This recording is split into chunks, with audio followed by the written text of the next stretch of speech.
Grécia e Roma. Vamos iniciar a unidade 3. Eu particularmente gosto muito desse conteúdo, porque fala sobre dois povos que praticamente foram a base, né, de toda a nossa civilização ocidental, a base da democracia, da política, da filosofia, da história, né, do alfabeto.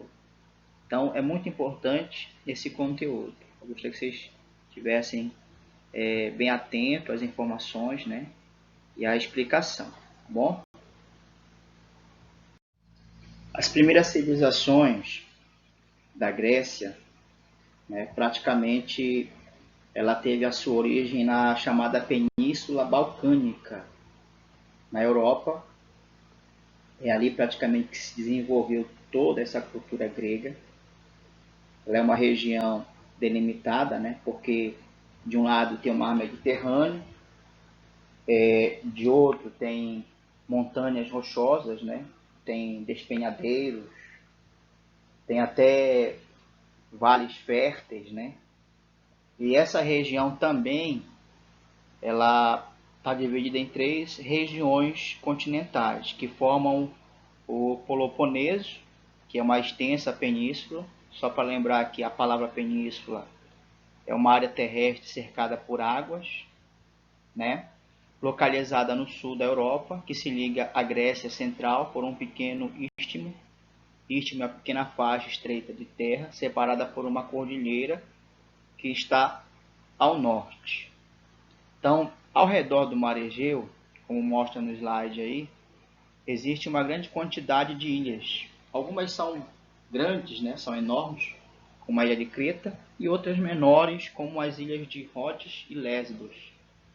Os primeiros habitantes da Grécia, eles também se instalaram na Jônia, né, do lado oriental do Mar Egeu, hoje é chamado de Turquia. Então eles fundaram algumas ilhas, como por exemplo Sicília, né, que na Itália, com a criação de colônias em todo o Mediterrâneo Ocidental, como Marselha na França, ou em Ampúrias na própria Espanha em si.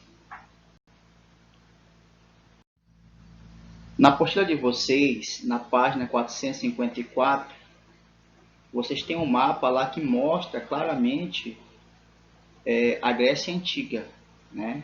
Toda essa área verde que vocês estão vendo na apostila de vocês é a Grécia Antiga, isso no ano 750 a.C. Então, um dos povos, né, que habitou nessa região foram os jônios, né, considerados gregos. Só chegaram à região no final do terceiro milênio antes de Cristo e se fixaram nas terras próximas ao mar Egeu, né? Existem documentos oficiais que eles dominaram os antigos habitantes da Ásia Menor e agruparam-se em tribos de guerreiros e se organizaram em uma sociedade militar. Eles construíram cidades fortificadas, né?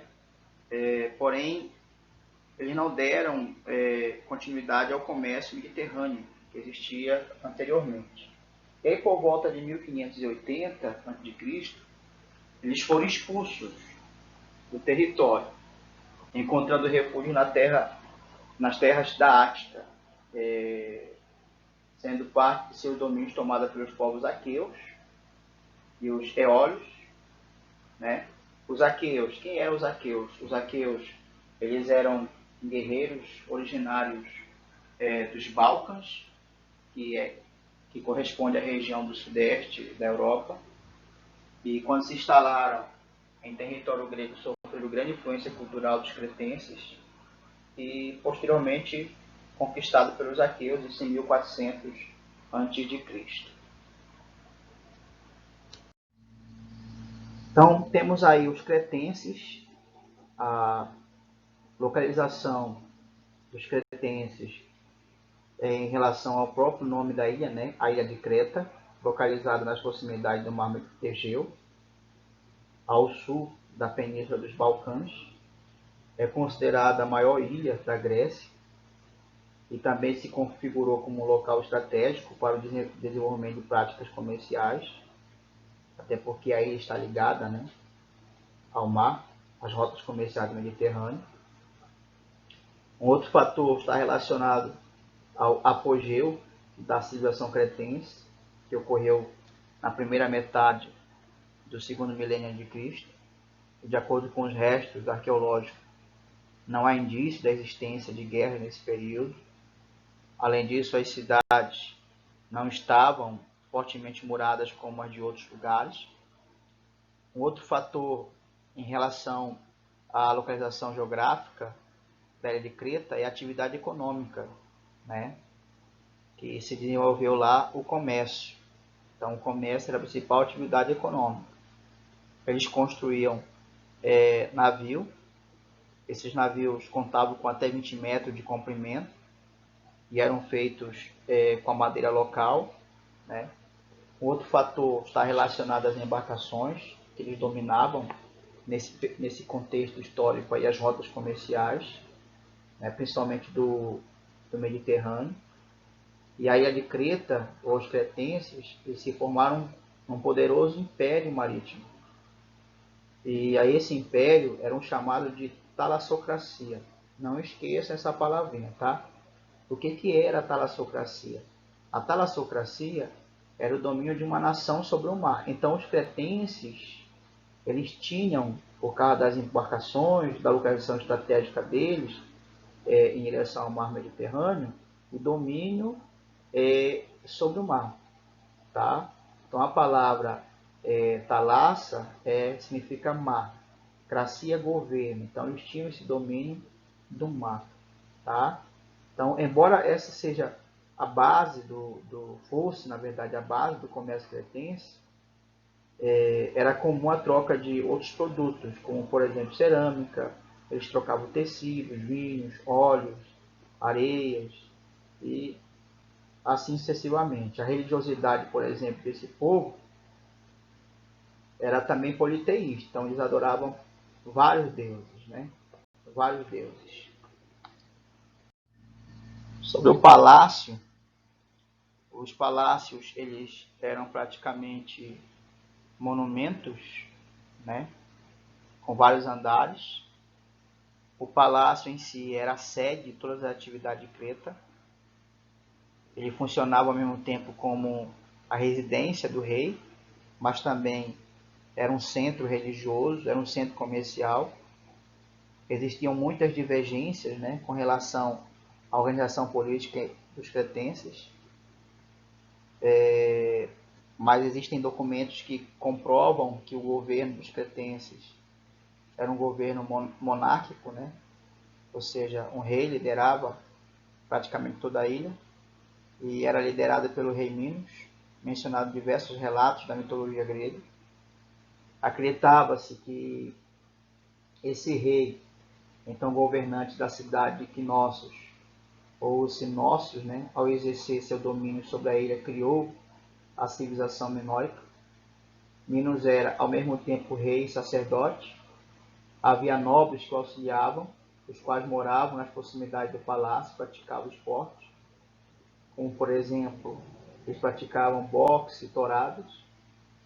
E a cidade de Knossos tinha como centro um grande pátio, que era a existência de armazéns, lista de impostos e inventários, né, de produtos, mostrando que claramente ele tinha o domínio sobre a sociedade. Temos aí os aqueus, né, que também pertence à Constituição grega. Por volta do ano 2000 a.C., esse grupo de seminômades de origem indo-europeia migrou para a região em busca de terras férteis para suas plantações. A cidade de Atenas era de origem aqueia e praticamente foi responsável pelo domínio de Creta. Os aqueus desenvolveram uma civilização centrada em palácios, conhecida como micênica.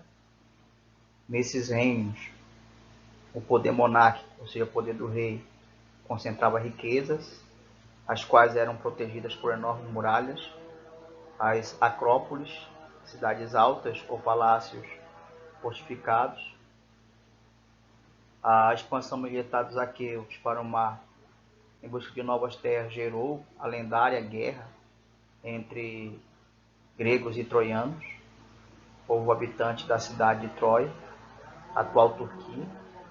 Embora a guerra de Troia seja uma lenda, essa lenda reflete, os conflitos reais que ocorreram entre os gregos e outros povos no final do segundo milênio a.C.